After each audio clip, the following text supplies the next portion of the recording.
Okay, yes, and we are live. So we'll just hang on here till a few people show up, which I'm sure they will. Um,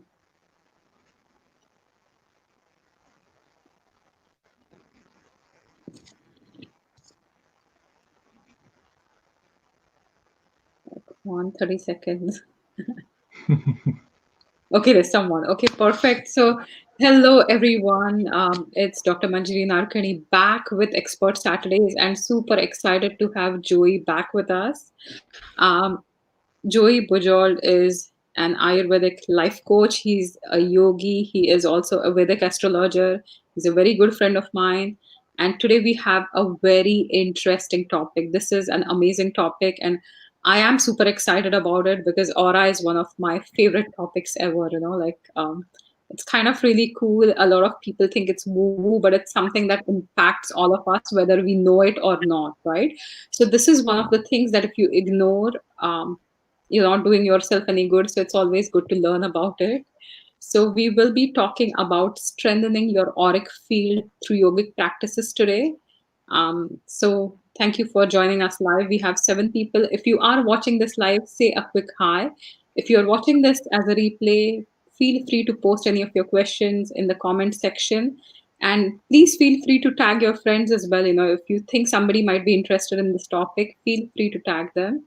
So over to you, Joey. What exactly is aura? Super interesting topic. Yeah. How did you come up with this topic? Well, okay, so first off, I just want to take care of business and say, Dr. Manjari, thank you for inviting me onto your show. Again, it's a joy and privilege to be here. And also, you're doing such amazing work. And I just wanted to acknowledge that, on behalf of all the viewers who tune in, thank you for all the work that you do. Oh, thank you so much. With respect to the aura, this is, as you mentioned, it's sort of a topic that sort of transgresses from the clinical world of Ayurveda more into what we call the New Age or woo world. And there is some linkage with Shastra, but for by and large, for the most part, from what I've been able to study, aside from when we talk about the Panchkosha, which are the different subtle levels, going from the gross to the more subtle. There isn't really a whole lot in Shastra. However, some of the magic, at least that I've been able to experience in in Mother India, meeting different teachers and gurus and that kind of thing. My first experience with aura was actually from my guru in India when I first met him, my first meeting with him. So Dr. Partha S. Rao from Bangalore, he and his wife are both Ayurvedic doctors, and they have a clinic, and he's also Jyotishi and a pundit. I sat down with him and he drew my Rashi chart and we talked about the planetary placements and stuff. And then he took my nadi, okay, which is the pulse. And as he was taking the pulse, he was his eyes were traveling up and down, but he wasn't checking my body out. I noticed they were sort of to the side of my body, and I didn't know what he was doing at the time. And then from there, he proceeded to give me an incredibly accurate reading, sort of nailing every aspect of my health, of my career situation, where my life was headed. And so that was a bit of an eye-opener for me. And later on, as we developed more of a friendship, he started sharing with me, his experiences with the aura. This is something that he said that is something that requires siddhi, special knowledge or power that's unlocked through sadhana or regular practice. And so, in any case, there is a definite relationship. Okay, so let's backtrack and talk Ayurveda for a little bit. Your viewers hopefully they'll know about the 3 doshas and how they interact with the physical body. Mm-hmm. And each 3 doshas have 5 sub-doshas, clinically, which we're able to experience on different levels, the 5 vayus, the 5 forms of pitta, and the 5 forms of kapha. Beyond that, there is a very subtle form of the doshas. Clinically, we refer to them as prana, tejas, and ojas. And I'm going to be digressing a little bit from the known world of clinical Ayurveda and going into the realm of what I like to call theoretical metaphysics. Uh, so let's take a good example of a diya, a candle. So I don't know if some of your viewers know, and you can comment if you do, if you practice Tarataka meditation, which is a form of meditation through candle gazing, where we have these beautiful diyas that are supported with a little bit of oil or ghee, and then you have a wick, and it could be like a clay or a metal um, container, and then you have the fire. Okay, so there are different elements to the Tarataka. So there, if we're talking about prana, so the energy being emitted by the flame itself and the movement of the flame, that is pran. Okay, and then we have ojas. Ojas is the fuel. Okay, so in this case it's the ghee. And then you have tejas. Tejas is the brilliance, the light, the luminescence of the diya. And similarly, that can be compared to aura, because we tend to think, like, especially in the New Age world, there's a lot of misconceptions about what the aura is and what its function is. Gratitude to my teacher, and also to a big credit to Dr. Vasant Lad from Albuquerque, because I attended a workshop with him this summer, which was mind-blowing on the aura. And there are different aspects, but it's important to keep in mind that the aura itself is not so much of a cause of human life as much as it is an effect. So if you think of it in terms of cellular, like life at a cellular level, like we have prana, tejas, and ojas. So we have the catabolic, anabolic, and metabolic functions of the cell, which loosely equate to prana, tejas, and ojas. And so we would look at the act of cellular metabolism releasing or emitting energy, okay, an energy field. This energy field is not necessarily visible within the range of human vision for colors. And so it's not necessarily visible. So this is where science says it doesn't necessarily exist if we can't measure it. However, in recent history, there's been techniques like Kirlian photography and that kind of thing where we can see that energy field that's sort of emitting. Now, my Guruji from Bangalore confided in me when I started asking him a lot of questions about aura. He said, a lot of these techniques, these modern techniques, they will give you an idea of a person's superficial aura, but you really, when you start perceiving aura, you want to go deeper than that. You want to go beyond and see what's really happening on an auric level. And of course, Dr. Vasant Lad, confirms that a lot in his teachings as well, where there could be certain spots around the aura, or darkness, or more brilliance in certain areas, different colors emanating. The other major source, which if people are interested and they want to read more, the writings of Edgar Cayce have a lot. He wasn't a pundit, from India, but he definitely had a strong intuition, and he understood these things on an intuitive level. And there's a correlation. If you go to India and you talk to pundits who are able to work with the aura, they'll basically confirm the same thing. And this, in my mind, is more where subjectivity meets objectivity. So that, in essence, is what the aura is. The aura is the marker of tejas, of happening at a cellular level, the release of energy, the energy field. And as such, when we understand in Ayurveda, when these factors are relatively in balance with the doshas, through proper lifestyle, through proper living, all of these things, these factors work well, and hence Tejas is burning relatively brightly, and we can tell that the person is living a relative healthy lifestyle. Of course, there are congenital defects, kavaigunyas as they're called in Sanskrit, that can reflect weak or defective space in the body, but when we perceive the aura, essentially this is what we're dealing with. And so that was a really long-winded answer to sort of get to what the aura is and what its function is. Hopefully your listeners will find that interesting. Yeah, and my question is, like why should you know about your aura? Like what's the purpose, because a lot of people are not sure about, they think of it as something that's very, like woo woo. But one thing I would love to add is when we talk about chikitsa, Mm-hmm. Vyapashray, chikitsa, or anything related to even mantras and stuff, it's given one of the most important positions in Ayurveda in the forms of treatments.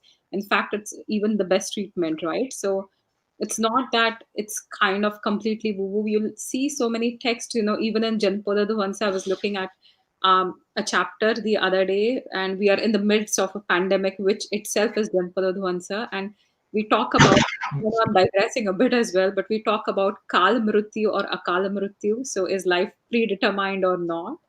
And I know I've been asking a lot of these questions today, So but yeah. the mantras and stuff work, that's what they had said as a form of the treatment and the treatment protocol, even in Janpadad ones. So this is an important aspect according to me, but why should people know more about their auras is my question. Well, um, you know, from clinical experience, Manjari, and I'm sure you can attest to this. If you see a person walking in, I mean, this is the form of Trividya Pariksha, which is practiced in Ayurveda. You have Darshana, which is the sight, Sparshana, which is the touch, and Prashna, which is questioning.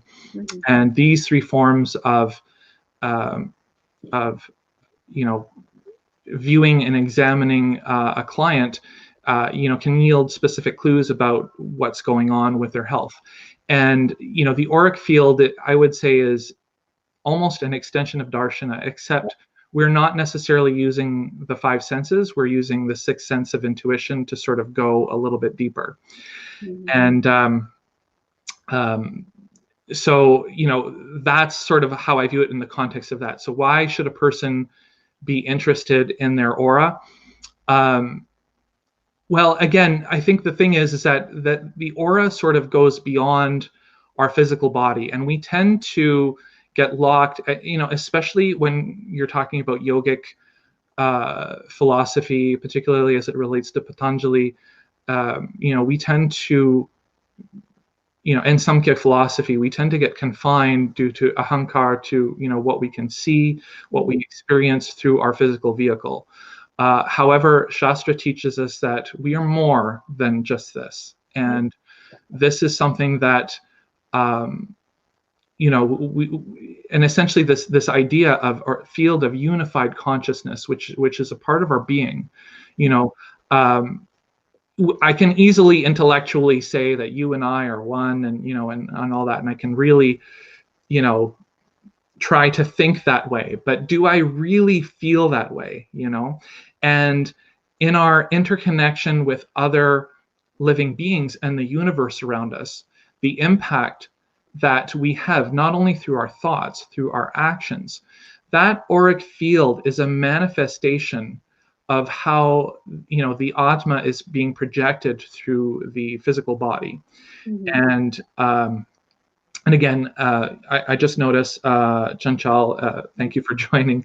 She made a comment: the cells in your body take food from aura, which is vibration, and this is very true. At a gross level, when we're talking about Annamaya Kosha, this is the food sheath of the body. Our body is literally made from the physical elements, and so this transcends more into the subtle through that energy, that release of energy, which I said, which becomes more subtle and subtle.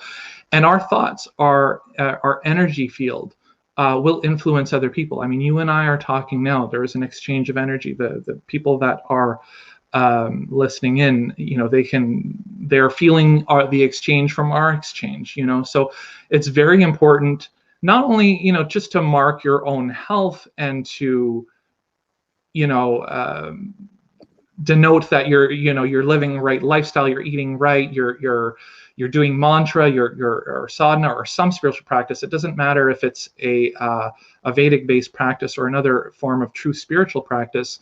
You're feeling connected to the universe, and that essence of you is shining out towards other people, and positively influencing the world around us. I remember a story with Paramahansa Yogananda. I spent time in his ashram in the early 1990s. He had one of his foremost students, Rajarsi Janakananda, who is a multi-billionaire, and he got very, very high spiritual attainment. And one day he was walking on the beach, and Rajarsi was meditating. He was walking with some of his sadhaks, some of his students, and he said, look what he's doing there. Do you see what he's doing? He is helping the world more through his deep sadhana and meditation than through all of the money and all of the philanthropy that he's done. And it's kind of difficult to wrap your head around that. But again, this is this concept of our thoughts, our feelings, our aura influencing. So yeah, it's very important to support that through proper practice. Mm-hmm. Oh, that's nice. We have a few more comments from Chanchal. So thank you for watching this, Chanchal. And yeah, Paramahansa says it is vibration. Yeah, what a coincidence. Yeah, that's called synchronicity, coincidence, whatever you like to call. Yeah. So how does this aura like relate to our well-being? Because you said it's how the Atma projects into the world, and you can see that through the aura. But how Mhm. does it relate to one's well-being? Well, again, if a person has, what is the quote? Samadosha sama agnischa samadhatu malakriha prasanna atma indriya manha swasta iti avidyate. Did I mess that up? Anyway, it's basically, we're talking about balanced doshas, balanced agni, balanced, evenness of mind and contentment. And when a person is eating the proper food, eating the right amount of food, and the agni is operating at a proper level. Whenever and our thoughts, like all of the sensory inputs that we're taking in, whenever the digestion of that is proper, everything is in a sama, or balanced state. We learn that through the metabolic action of the seven dhatus, that there's a superfine substance created ojas, which is the fuel. Okay, that is the fuel. Again, we need that spark, that tejas, to burn. But if the tejas is burning and there's no ojas, then you have burnout. And then if there's too much prana, and that prana is not stabilized through ojas and through tejas, then that will fizzle out as well. So all of these three layers need to be in an equanimous state, a state of equanimity. And then from there, then the tejas is given the proper space, the proper nutrition to burn brightly.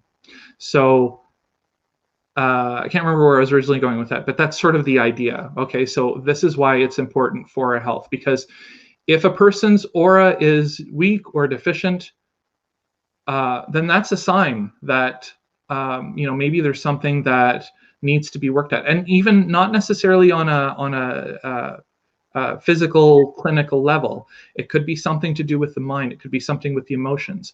When we talk about Jyotisha, I see, I have a lot of readings for clients who, will have, perhaps an afflicted fourth house. Okay, so we connected. What is the fourth house of astrology? Well, we say it's the home, it's the mother, but more importantly, it's that feeling of sukha, of contentment that we experience here in the heart.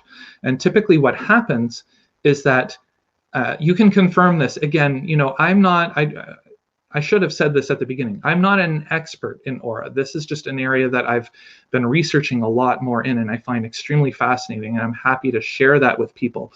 But what little knowledge I have, I just believe in sharing it. But the thing is that that fourth house, when there is infliction, typically through the nadi as well, which is a technique that we learn through Vasant Lad, through one of the deeper levels of nadi pariksha, we can feel the chakra pulse, and to determine if there's any chakras that are having a particular spike or unnatural state, you will feel that in the pulse. So if I see it in the chart, if I feel it in the pulse, and to some extent, some people are visual, they just see the aura. Some people, it's more of a they feel an aura of a person as they walk in the room. Other people, who knows, there may be auditory people, or there may be people that are connected to the sense of smell. They may smell auras. I mean, it's not necessarily a one-for-one experience for every person. Everyone's wired a little bit differently. But typically in Jyotisha, like if we see that, then we think of a blockage here. Second house is our speech, our family values, our resources, and this is connected to the Vishuddha chakra as well. So sometimes you can feel that there as well, or you see it in the chart.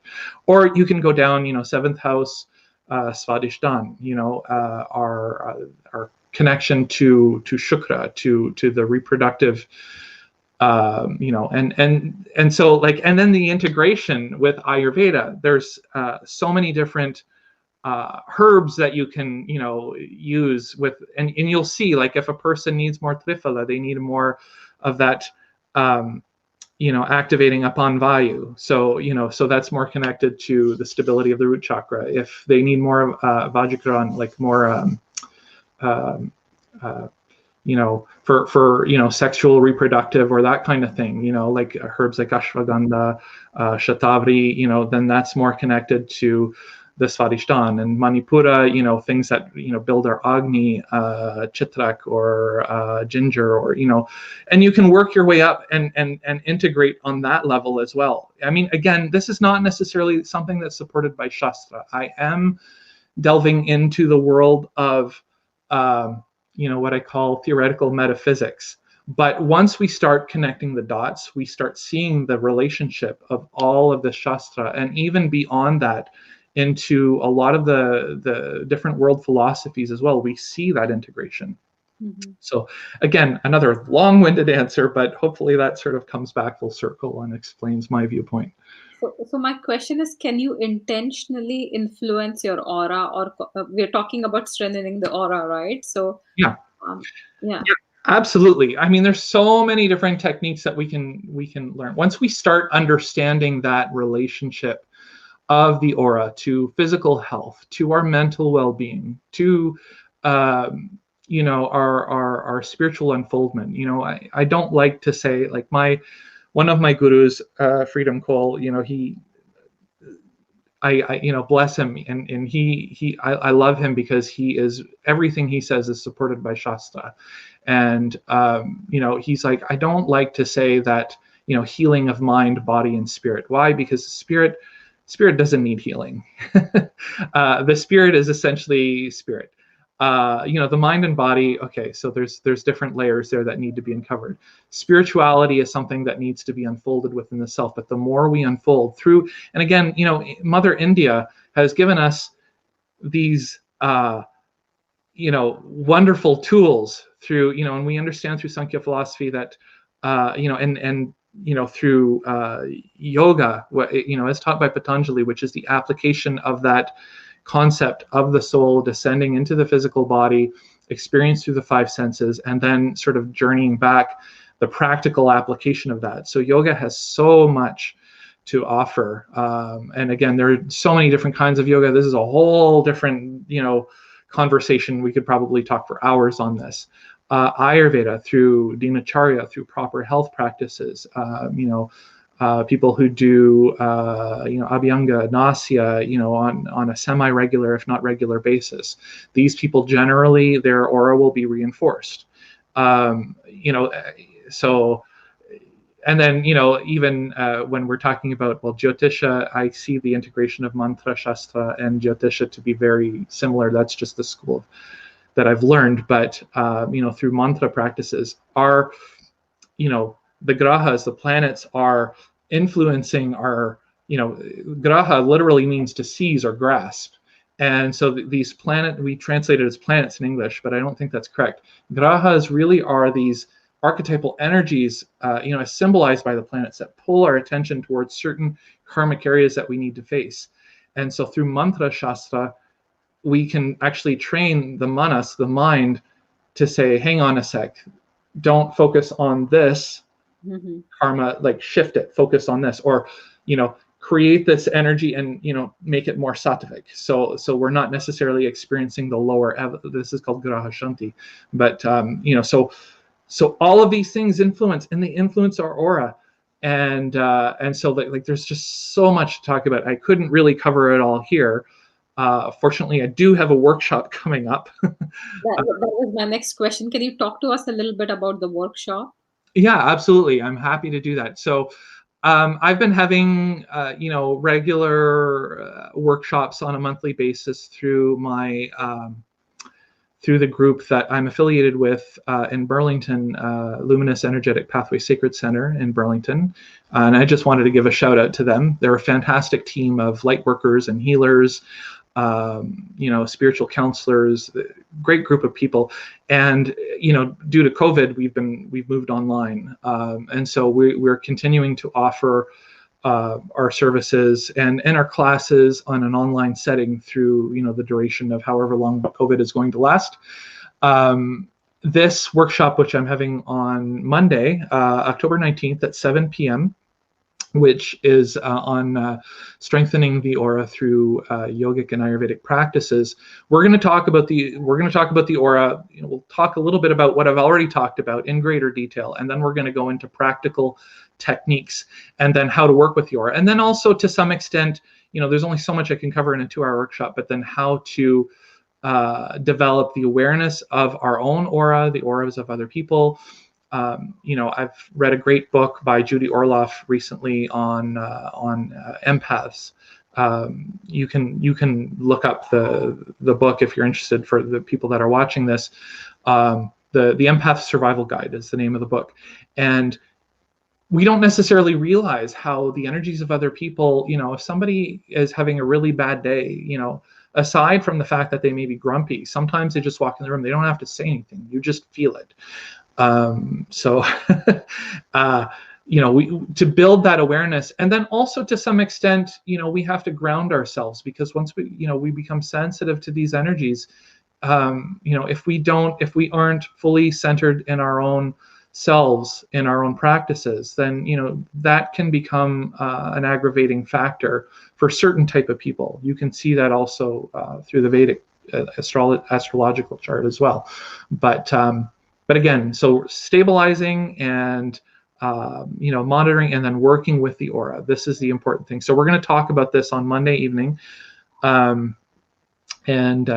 interested can participate. I hope it's going to be a very fun and interactive workshop. And I noticed. Thank you for posting the link. So I encourage people to join, and I'll be.